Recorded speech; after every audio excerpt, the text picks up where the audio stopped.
And this is a love letter that Julia wrote to Winston in 1984. It's called Reckless as a Flood. Reckless as a flood, tsunami force, each thrust a victory, the climax a history, from the quiet death of the afterwards, the head on chest, the eyes elsewhere.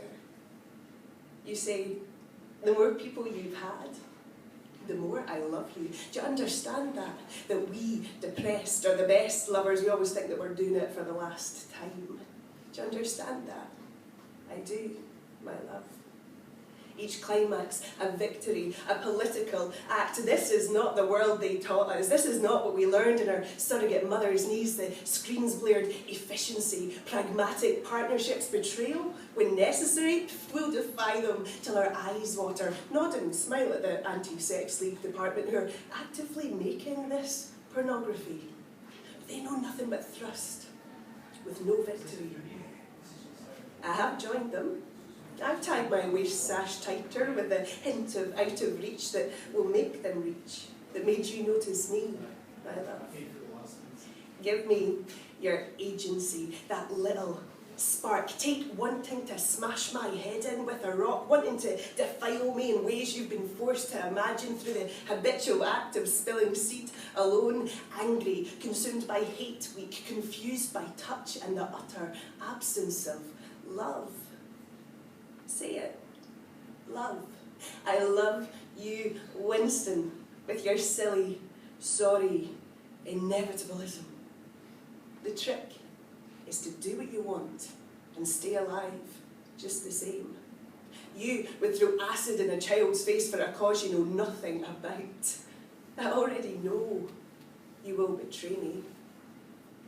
But for now, this is the real stuff. This is a golden country, our clothes discarded easily, my uniform mere cloth, there is no victory product named so with no hint of irony, and you didn't know this, you thought I fell asleep too easily when you were trying to educate me in your, sorry love, your dreary revolutionary thought, but the trick is to do what you want and stay alive, just the same. And I have lived. I lived in your reckless touch, this flood. That was enough. You succumbed to sleep and I watched you each time our bodies reflected in a coral and glass paperweight. I watched your face as you slept. The rats were miles away. Thank you.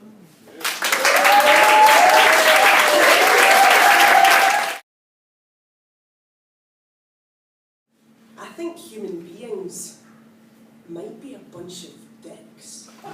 He says this in all seriousness at many given opportunities, given by the drink, the knockbacks, the rejections, our poverty, all the evidence. But I, grumpy idealist, hate this conversation. I know the way the night will turn to our favourite argument. We always return to it. We have to. Nobody's yet won.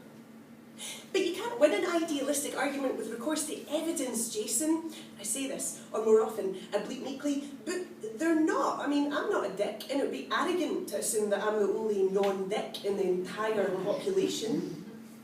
His silence, an implication. And so thinking of things I've done, I have to admit, I can be a bit of a dick.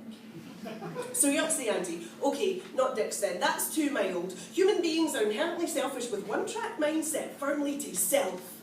And again, I plead, but they're not. I mean, I'm not inherently selfish with a one-track mindset firmly to self. I love you, for example, and that's not helping anyone.